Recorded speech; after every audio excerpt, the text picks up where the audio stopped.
Stock market के बारे में अगर आपको समझना है तो हमारी कुंडली में एक ऐसा घर होता है जो ये बताता है कि आपका अदर सोर्स ऑफ इनकम क्या होगा।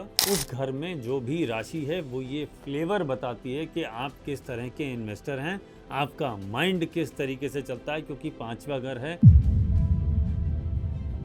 अगर वहां पर हुई फायरी राशि यानी एरीज, लियो या सेजिटेरियस, तो ये लोग ज़्यादातर बोल्ड इन्वेस्टर होते हैं, ये फटाफट रिस्क ले लेते हैं। अगर आपका समय साथ दे रहा है तो हो सकता है गेंस बड़े हों, लेकिन अगर ज़रा सा भी समय टेढ़ा हुआ तो स्टॉक मार्केट में लॉन्ग टर्म ज़्यादा फायदे में रहते हैं। इन्वेस्टमेंट करके पैसे एक्चुअली ये तीन राशियाँ सबसे ज़्यादा बनाती हैं। इन वाटरी साइन पड़ा ये लोग थोड़े से ज़्यादा इनसिक्योर्ड हो, इमोशनल होकर किसी चीज़ पे इन्वेस्ट नहीं कर देना चाहिए। आपको अपनी फीलिंग्स को काबू में रखकर दिमाग को इस्तेमाल करके इन्वेस्ट करना चाहिए ताकि।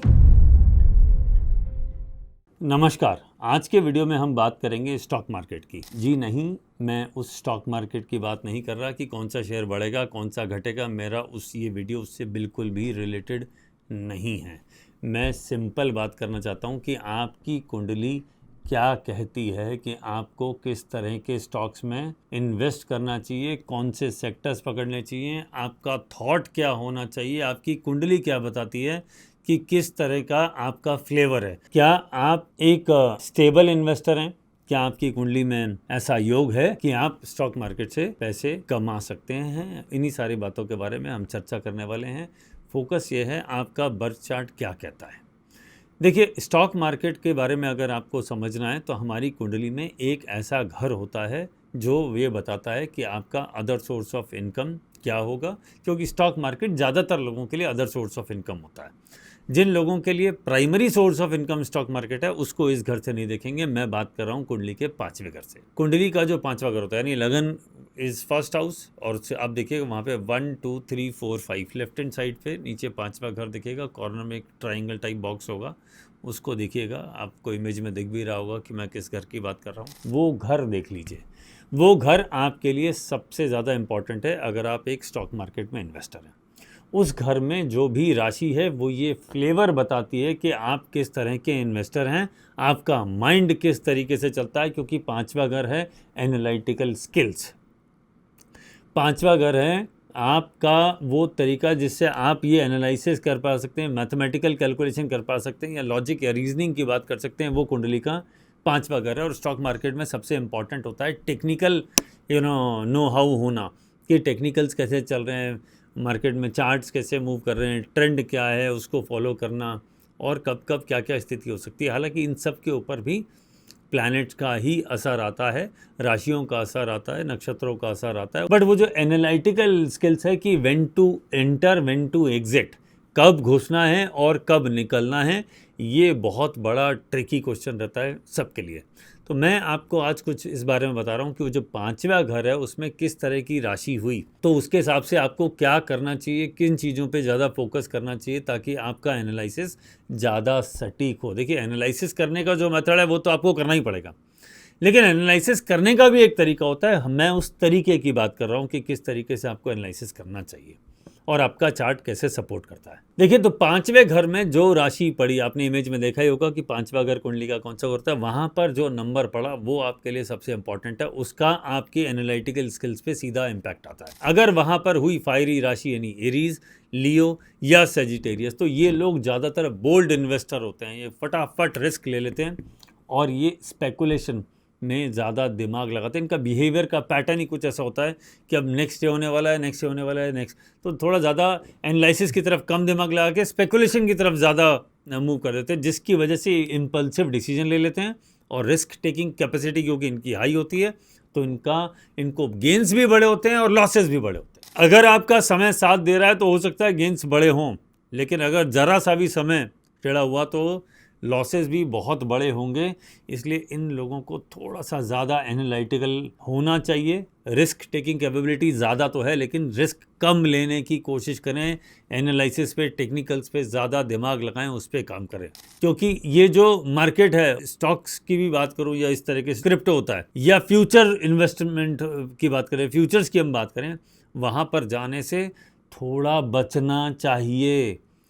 क्योंकि ये लोग फ्यूचर को प्रेडिक्ट करके और उसके हिसाब से कि अब तो ये मान लीजिए गोल्ड बढ़ रहा है तो अब ये बढ़ता ही जाएगा नहीं रुकेगा, ऐसा नहीं होता है। सब अभी हमने देखा है पिछले दिनों में गोल्ड और सिल्वर का इसी 2026 में क्या हाल हुआ है। टॉप भी हमने देखा, एवर टॉप, और जिस हिसाब से नीचे आ रहा है ये भी हमने देखा। तो इसमें ज़्यादातर नुकसान किन लोगों को हुआ होगा, क्योंकि जहाँ पर आपने मिस कैलकुलेशन करी, जो फायरी साइन वालों के चांसेस ज़्यादा होते हैं, वहाँ इनको बड़ा लॉस हो जाता है। तो इनको थोड़ा सा बचना चाहिए, संभलना चाहिए, किसी से गाइडेंस डेफिनेटली ले लेनी चाहिए जो सर्टिफाइड गाइड हो उनसे। ऐसे किसी ने कुछ सलाह दे दी कि और ये बढ़ने वाला है, ये हरकतें बंद करें, अदरवाइज़ बड़े लॉसेस लग जाने वाले हैं। दूसरा, अगर हम बात करें दूसरे एलिमेंट की बात करें, जो सबसे ज़्यादा स्टेबल एलिमेंट है, जिसको अर्थ बोलते हैं, जिसमें होता है टॉरस, वर्गो और कैप्रिकॉर्न। 2 नंबर राशि, 6 नंबर राशि, 10 नंबर राशि, ये लोग नेचर से ही लॉन्ग टर्म फोकस वाले होते हैं, स्टेबल होते हैं, पेशेंस इनके पास होता है, और फाइनेंशियल कैलकुलेशन इनको गॉड गिफ्ट है। फाइनेंस इनको थोड़ा जल्दी और थोड़ा ज़्यादा समझ में आता है दूसरी राशियों के मतलब। जबकि फायरी वाला बोल्ड डिसीजन जल्दी लेगा, लेकिन अर्धी साइन वाला, ऐसे 2, 6, 10 वाला, इनको फाइनेंशियल जो नॉलेज है या जो गॉड गिफ्ट है या जो इनका दिमाग काम करता है वो फाइनेंस पे ज़्यादा अच्छा काम करता है। तो इनके लिए थोड़ा ज़्यादा बढ़िया रहता है, ये करते हैं। इनको रियल इस्टेट हो गया, बैंकिंग हो गया, वेल्थ सेक्टर, इनको थोड़ा जल्दी और ज़्यादा समझ में आते हैं, क्योंकि कुंडली में योग ऐसा बना है। 10 नंबर राशि शनि की राशि होती है, 6 नंबर राशि और 2 नंबर राशि वीनस की और मरकरी की राशियाँ होती हैं। तो ये थोड़ा सा ज़्यादा फाइनेंस से कनेक्टेड राशियाँ होती हैं। अच्छा, ये लोग नॉर्मली स्पेकुलेशन को अवॉइड करते हैं और टेक्निकल्स पे ज़्यादा काम करते हैं, ये बहुत अच्छी बात है। इनसे ये चीज़ें इनको एक अलग तरह का फ्लेवर देती हैं, जिस वजह से ये स्टॉक मार्केट में लॉन्ग टर्म ज़्यादा फ़ायदे में रहते हैं इन्वेस्टमेंट करके पैसे। एक्चुअली ये 3 राशियाँ सबसे ज़्यादा बनाती हैं।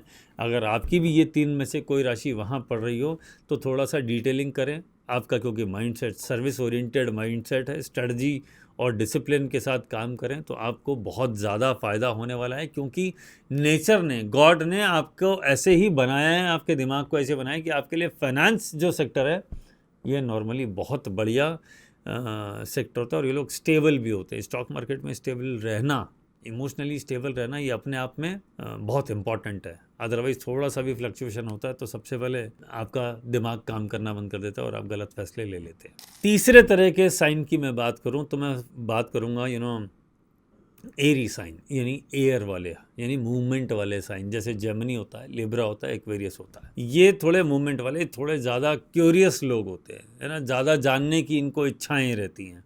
अच्छा, किसी भी चीज़ को आप बोलो ये अडेप्ट जल्दी कर लेंगे। दूसरा, ये कोशिश करेंगे बैलेंस बना कर रखें, लेकिन ज़्यादा देर बना कर नहीं रख सकते, क्योंकि एयर का नेचर ही मूवमेंट है। जिसका नेचर ही मूवमेंट है, यानी 5वां अगर आपका स्किल, आपका दिमाग, आपकी एनालिटिकल स्किल, वहाँ पे मूवमेंट है, तो बार बार इनके डिसीजन चेंज होते हैं। अब ये कर लें, अब ये कर लें, अब ये कर लें, अब ये कर लें। थोड़ा सा स्टेबल होकर सोचने की ज़रूरत है। तो आपको उधर ही मार्केट एनालिसिस पे ज़्यादा काम करना चाहिए। आपको कम्युनिकेशन टेक कंपनीज़ या फिनटेक कंपनीज़ इनको बहुत ज़्यादा सूट करती हैं। इसके अलावा जो ट्रेनिंग की हम बात करें या फाइनेंशियल या डिजिटल इकोनॉमी की अगर अपन बात करें, तो इन लोगों को वो वाले मैटर ज़्यादा सूट करते हैं। उस तरह के इनका माइंडसेट ऐसा है, आईटी, डिजिटल और इस तरह के जो कंपनीज़ हैं उनको ज़्यादा सूट करती है। लोग अपने आप को उसके ज़्यादा क्लोज पाते हैं। अच्छा, ये लोग जो डेटा होता है, जैसे जो डेटा आता है, यानी जो टेक्निकल चार्ट्स आते हैं, उसको देख के उसका एनालिसिस बड़े अच्छे से कर देते हैं। किसी भी तरह की न्यूज़ आएगी या कोई भी अपडेट आएगा या कोई चार्ट आएगा, ट्रेंड आएगा, ये लोग सबसे पहले उसे पिक करते हैं और उसके हिसाब से ट्रेंड पकड़ने की कोशिश करते हैं, जो कि बहुत अच्छी बात है। क्योंकि 3, 7 और 11 ये तीनों राशियाँ मूवमेंट वाली हैं, तो इनके पास अपडेट्स थोड़ा जल्दी आते हैं और अपडेट को जल्दी कंज्यूम कर लेते हैं, जिसके हिसाब से नेक्स्ट एक्शन, करेक्टिव एक्शन जल्दी ले लेते हैं। तो ये एक अच्छी बात है। अगर आप भी इन सब चीज़ों का ध्यान रखते हैं तो ये आपके लिए बहुत फ़ायदे का रहेगा। आपको उस पर फोकस करना चाहिए और इन अपडेट्स पे ज़्यादा काम करने की ज़रूरत है। दूसरा, जो मैंने सेक्टर्स आपको बताया, ये सेक्टर आपको काफ़ी सूट करने वाले हैं। तो अगर आप उस तरफ फोकस करें, ऑल्दो मार्केट का हाल अभी बहुत अच्छा नहीं चल रहा है और थोड़ा समय लगेगा इसको करेक्ट होने में, थोड़े बीच में ऊपर अप डाउन तो होना ही है, लेकिन but it will take some time. जब तक राहु 11 नंबर राशि में, तब तक तो ये काफ़ी डिफिकल्ट रहने वाला है। 10 नंबर में भी जाएगा तब भी इसमें चैलेंजेस रहने ही वाले हैं। तो अभी मेरे को लगता है थोड़ा लॉन्ग टर्म, थोड़ा परेशानी का ये ट्रेंड होता है। आपने नोटिस किया होगा जब पिछली बार भी राहु 11 नंबर और 10 नंबर राशि में आया था, जी हाँ आप बिल्कुल ठीक समझ रहे हैं, 2007-8 की बात कर रहा हूँ मैं, तब भी मार्केट का ट्रेंड स्लोअर टाइम या स्लोअर ट्रेंड ही था, बड़े बड़े लॉसेस हुए थे। मैं स्टॉक्स के नाम नहीं लेना चाहता, उस वक्त बड़े बड़े कंपनीज लिस्ट हुई थी और जो उन्होंने सीधा फॉल किया था और काफ़ी नुकसान हुआ था लोगों को। आप अगर चाहें तो पीछे जाके चेक कर सकते हैं 2007-2008 में राहु देव कहाँ थे, वैसे ही अभी भी उन्हीं दिनों के आसपास की स्थिति में हम चल रहे हैं। क्योंकि इसमें इंटरनेशनल मार्केट का भी इम्पैक्ट आता है, तो ये सब हम ऑलरेडी जानते ही हैं, तो देख लीजिएगा आप। जब मैंने आपको हिंट दे दिया है 2007 और 8 डिटेल्स निकाल के देख लीजिएगा, ट्रेंड उसी तरफ आगे बढ़ रहा है। मैं बात कर रहा हूँ सेक्टर्स की, मैं स्टॉक मार्केट की स्पेसिफिकली बात नहीं कर रहा हूँ, मैं बात कर रहा हूँ सेक्टर्स की। सेक्टर्स पे फोकस करना पड़ेगा ताकि वहाँ वही ट्रेंड सेटर होंगे पूरे स्टॉक मार्केट का। थोड़ा सा मैंने आपको आइडिया दे दिया, पकड़ लीजिएगा इसको। अब हम बात करते हैं चौथे तत्व की, जो कि वाटरी तत्व होता है, जिसमें हम बात कर रहे हैं कैंसर राशि, स्कॉर्पियो राशि और पाइसेस राशि।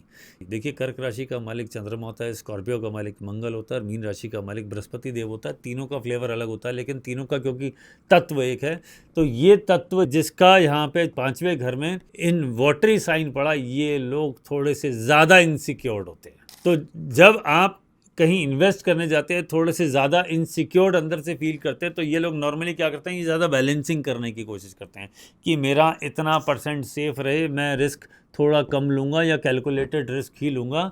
ये जब वाटरी साइन वाले होते हैं, ये उस पर खास ख्याल रखते हैं। इनका बाई चांस बाय बर्थ इनका नेचर होता है, जिसकी वजह से ज़्यादातर समय ये बहुत ज़्यादा परसेंटेज की बात करूँ तो प्रॉफिट नहीं कमाते हैं, लेकिन जब लॉस भी होता है तो बहुत ज़्यादा लॉस इनको नहीं होता, क्योंकि ये कैलकुलेटेड रिस्क पे बात करते हैं। और जो डिस्ट्रीब्यूटेड रखते हैं अपनी वेल्थ को या अपने स्टॉक्स को या अपनी मनी को इधर उधर डिस्ट्रीब्यूटेड रखते हैं, जैसे कभी मान लीजिए गोल्ड में कुछ इन्वेस्ट कर दिया, कुछ सिल्वर में इन्वेस्ट कर दिया, कोई स्टॉक्स में कर दिया, कोई फ्यूचर में कर दिया, कुछ क्रिप्टो में कर दिया, जहाँ जहाँ पे अलाउड है वो कर दिया, आपने सारी जगह पे इसको बैलेंस करके वो कर दिया। कुछ आपने फिजिकल गोल्ड या सिल्वर में इन्वेस्ट कर दिया, मेटल्स में इन्वेस्ट कर दिया, तो मोटा मोटा ये बैलेंस करके रखते हैं। कुछ बढ़ेगा, कहीं कुछ घटेगा, कहीं बढ़ेगा, ओवरऑल 10-15% के बीच में इनको अगर प्रॉफिट आता है, they feel good and safe. ये इनका नॉर्मली माइंडसेट रहता है। एक इम्पॉर्टेंट बात ये लोग इमोशनल बाइंग भी करते हैं, क्योंकि ये जो वाटरी साइन राशियाँ हैं ये इमोशन वाली राशियाँ हैं, तो इनको इमोशनल ट्रेंड पकड़ के या इमोशनल होकर किसी चीज़ पे इन्वेस्ट नहीं कर देना चाहिए। आपको अपनी फीलिंग्स को काबू में रख कर दिमाग को इस्तेमाल करके इन्वेस्ट करना चाहिए, ताकि आपको उसके लॉसेस ना हो, क्योंकि इनसिक्योर्ड की वाली फीलिंग तो आप ऑलरेडी लेके चल ही रहे हैं। ऊपर से अगर ज़रा सा भी नुकसान हो गया तो आपका वो इनसिक्योरिटी लेवल और बहुत जल्दी हाई हो जाएगा। वेरस फायरी साइन वाले बोल्ड डिसीजन ले लेते हैं, नुकसान खा लेंगे लेकिन फिर भी वो रिस्टोर जल्दी करके फिर बड़ा वो लेने लगते हैं। वेरस ये जो वाटरी साइन वाले हैं इसका बिल्कुल रिवर्स होता है, दोनों एक दूसरे के एनिमी होते हैं ना। ये पहले ही रिस्क कम लेते हैं, कैलकुलेटेड चलते हैं, फिर अगर उसमें कोई नुकसान हो जाए तो फिर फर्दर कैलकुलेशन करेंगे कि और मेरा रिस्क कम कैसे हो सकता है। तो कभी कभी उस चक्कर में ये बड़ा गेन्स होने वाला है उसको भी मिस कर जाते हैं। मैं कॉमोडिटीज़ की बात करूँ तो यहाँ पे वो ये अच्छा काम करते हैं, और इनका जो मार्केट है, जो इनकी जो साइकोलॉजी है अबाउट द मार्केट, ये साइक्लिक ट्रेंड को पकड़ना ज़्यादा पसंद करते हैं कि किस तरह का, जैसे आप चार्ट्स में क्या होता है, साइकिल्स होते हैं, ट्रेंड्स होते हैं कि कब क्या बढ़ रहा है, कब क्या घट रहा है ना। कमोडिटीज़ में भी कब फसल अच्छी होगी, कब क्या होगा, कब नुकसान होगा तो क्या होगा, कभी कौन सी फसल ख़राब होगी तो क्या होने वाला है। तो ये जो ट्रेंड होता है, ये जो साइकिल्स होते हैं, ये जो स्टॉक मार्केट के भी साइकिल्स होते हैं, ये उस साइकिल को पकड़ के प्ले करने वाले लोग होते हैं। हालांकि उसमें ज़्यादातर फ़ायदा ही होता है, बट क्योंकि ये डिस्ट्रीब्यूटेड अपना वो रखते हैं तो उनको थोड़ा ये लोग बेटर फील करते हैं, लॉसेस थोड़े से इनको कम हो जाते हैं। कभी कभी इम्पल्सिव डिसीजन भी ले लिए जाते हैं, क्योंकि इमोशन की साइन है। तो आपने जब मार्केट बढ़ रहा है तो आप जल्दी एग्जिट कर गए, कहीं गिर ना जाए, ये फियर है। बहुत सारे लोगों को इस तरह के नुकसान होते हैं। जब मार्केट ग्रो कर रहा होता है और आपको लगता है कि मैंने जो सोचा था मैं यहाँ तक आ गया और मैं इसको सेल कर देता हूँ, इससे पहले कि ये वापस फॉल करे मैं इसको सेल कर देता हूँ या वो कर देता हूँ, और मार्केट उसके बाद भी काफ़ी ऊपर तक, फिर कोई फीलिंग रहता है काश मैं 1 दिन 2 दिन या कुछ घंटे और रुक गया होता तो शायद ज़्यादा फ़ायदा होता। ये इमोशन वाली बात है। वेयरएज अगर आप ये बात करें कि कई बार ये इस तरह की गलती भी कर देते हैं क्योंकि इमोशन वाले ना कि नहीं नहीं मेरे को तो ऐसा ही फीलिंग आ रहा है ये तो वापस राइज करेगा। मैंने मान लो X रुपीज़ पे बाय किया, उसने फॉल किया, जो जिसको आपने बाय किया था वो प्रोडक्ट या वो वाला स्टॉक या वो थोड़ा फॉल किया, तो ये लोग उसको होल्ड करके थोड़ा लंबे समय तक होल्ड करके ले जाते हैं, जिसमें भी इनको कभी कभी नुकसान हो जाता है क्योंकि ये इनका जो बेसिक थॉट रहता है वो इमोशन ड्रिवन होता है, साइक्लिक रहता है। हर बार एक ही साइकिल रिपीट नहीं होता है। ये स्टॉक मार्केट है, ज़िंदगी का साइकिल भी रिपीट नहीं होता। हमारी पूरी ज़िंदगी में आप एक बात समझ लीजिए, हमारी ज़िंदगी में बहुत सारे इवेंट होते हैं। बहुत सारे इवेंट को आप प्रिडिक्ट कर सकते हैं ना। मान लीजिए साल में 10-12 हज़ार इवेंट तो सबकी ज़िंदगी में होते ही होते हैं। आप आज मेरा ये वीडियो देख रहे हैं, ये भी एक इवेंट है। मैं आज स्टॉक मार्केट में वीडियो बना रहा हूँ जो मैं नॉर्मली नहीं बनाता, ये भी एक नए तरह का इवेंट है। तो 10-12 हज़ार इवेंट हमारी ज़िंदगी में हर साल होते ही हैं। और स्टॉक मार्केट तो इतना सेंसिटिव है कि जितने इवेंट हमारी ज़िंदगी में 10 सालों में होते हैं वो शायद 1 से 2 दिन के अंदर हो जाते हैं। इस तरह का फ्लक्चुएशन होता है इसमें, इसलिए इसको प्रेडिक्ट करना सबसे ज़्यादा डिफ़िकल्ट होता है क्योंकि मैथमेटिक्स बहुत ज़्यादा लगानी पड़ती है, कैलकुलेशन बहुत ज़्यादा लगानी पड़ती है। हर एक डिग्री प्लैनेट पे चेंजेस पे मार्केट में मूवमेंट फ्लक्चुएशन आता है। तो ये था आज के वीडियो में जो मैंने बात करी कि आपकी कुंडली में 5वें घर में किस तरह की राशि बैठी है। मैंने स्पेसिफिकली फोकस किया था तत्वों पर, कैसी राशि है तो आपका फ्लेवर क्या है। इस फ्लेवर के हिसाब से अगर आप काम करेंगे और उसकी पॉजिटिव चीज़ों को उठाएंगे और जो नेगेटिव चीज़ें हैं उस पे काम करके उसको सेटल करेंगे, उन आदतों को, नेगेटिव आदतों को जो आपके लिए रिस्क हो सकती हैं, उसको अगर आप छोड़ देंगे तो आप ज़्यादा पैसे अर्न करेंगे। और मेरा तो अपना ये मानना है कि आपको जितना ज़्यादा टेक्निकल स्पेसिफिकेशन पे आप रहें और अपने चार्ट को भी साथ साथ देखें। एक तो स्टॉक मार्केट का एक चार्ट होता है, खुद का चार्ट भी तो होता है कि आज का दिन मेरा कैसा है। अगर मेरा आज का दिन अच्छा है, मनी मेकिंग है, आज के दिन पैसे आने का योग है, तो उस दिन तो मार्केट से दूर मत रहिए। और जिस दिन लॉसेस का हो उस दिन कोशिश करें कि थोड़ा दूर ही रहें, बच के रहें, या उस दिन कोई ट्रेड ना करें, नया ट्रेड ना पकड़ें। तो देखिए हमेशा ऐसा होता है कि कोई भी ट्रेड हो, अपवर्ड ट्रेंड वाला हो, डाउनवर्ड ट्रेंड वाला हो, किसी का फायदा किसी का नुकसान। अब वो अगर मुझे ये पता पड़ जाए या किसी को ये पता पड़ जाए कि मेरे लिए इस महीने में कौन कौन से दिन ज़्यादा अच्छे हैं, मेरे बर्थ चार्ट के हिसाब से, ट्रांजिट के हिसाब से, दशाओं के हिसाब से, मूवमेंट के हिसाब से, तो अगर आप उन दिनों पे थोड़ा सा ज़्यादा फोकस करें, ट्रेड सेटलमेंट की डेट में अगर वो आ रहा है तो आपको नॉर्मली फ़ायदा होता है। मैंने ये नहीं कहा हमेशा, आई सेड नॉर्मली फ़ायदा होता है, क्योंकि और भी बहुत सारी चीज़ देखी जाती हैं।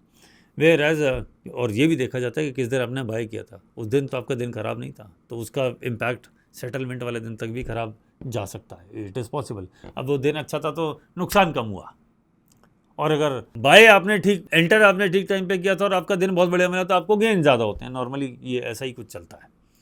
तो मोटा मोटा मैंने आपको इसका थोड़ा सा हिंट देने की कोशिश करी है कि कैसा आपका चार्ट हो, अब आपका समय भी ठीक हो, दशाएं भी ठीक हो, ट्रांजिट भी ठीक हो और आपका कैलकुलेशन भी ठीक हो, तो आपको गेन का चांसेस बढ़ जाता है।